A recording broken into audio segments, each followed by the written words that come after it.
এই যে একটা সংকট তৈরি হয়েছে, অপ্রয়োজনীয় সংকট, এটা কোনো প্রয়োজন ছিল না, অতএব সংকটটা তৈরি করা হয়েছে আমি মনে করি অত্যন্ত উদ্দেশ্যমূলক হবে।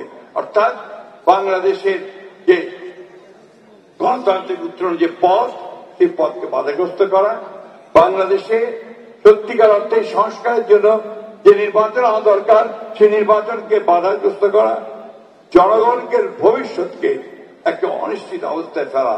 আজকে কিন্তু 7ই নভেম্বর অর্থাৎ জাতীয় বিপ্লব ও সংহতি দিবসের 50 বছর পূর্তি, 50 ইয়ার্স, এটা কিন্তু কেউ আমরা লক্ষ্য করিনি। এই 50 বছরে আমরা আবার আজকে একটু অত্যন্ত জাঁকজমক করে 7ই নভেম্বর পালন করছি। কেন? এই জন্যে যে আবার স্মরণ করতে চাই যে 7ই নভেম্বর ছিল আধিপত্যবাদের বিরুদ্ধে একটা বিদ্রোহ। এই 7ই নভেম্বর ছিল বাংলাদেশের দেশপ্রেমিক সৈনিক এবং দেশপ্রেমিক মানুষের এক ঐক্যের প্রতিফলন। আর এই 7ই নভেম্বর ছিল আমাদের দেশের স্বাধীনতার ঘোষক, আমাদের সবচেয়ে প্রিয়, যে আমাদের বাংলাদেশের চেহারা পাল্টে দিয়েছিলেন, সেই নেতা শহীদ জিয়া রহমানকে স্বাধীনতা সর্বত্র প্রতীক হিসাবে পরিণত করার দিন। বন্ধুগণ, শহীদ জিয়া অতি অল্প সময় বাংলাদেশকে একটা সত্যিকার অর্থেই নতুন রাজনীতি দিয়েছিলেন। যদি চাও টেস্ট স্বাদ টমেটো সসই বেস্ট। সেটা ছিল পলিটিক্স অফ রিকনসিলিয়েশন।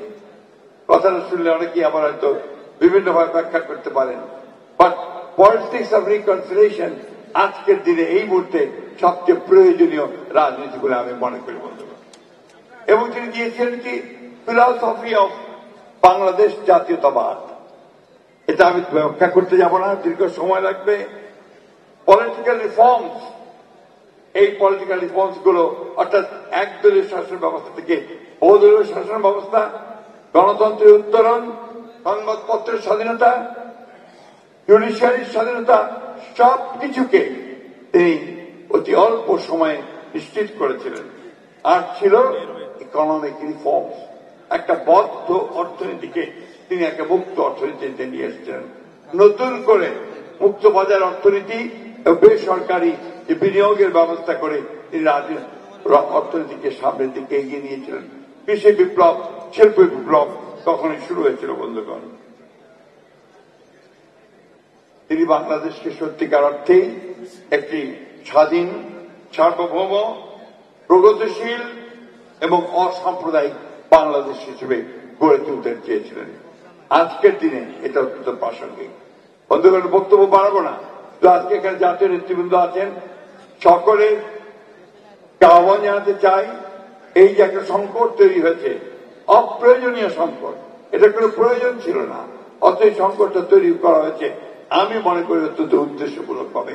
অর্থাৎ বাংলাদেশের যে গণতান্ত্রিক উত্তরণ যে পথ, সেই পথকে বাধাগ্রস্ত করা, বাংলাদেশে সত্যিকার অর্থে সংস্কারের জন্য যে নির্বাচন হওয়া দরকার সেই নির্বাচনকে বাধাগ্রস্ত করা, জনগণকে ভবিষ্যৎকে একটা অনিশ্চিত অবস্থায় ফেলা।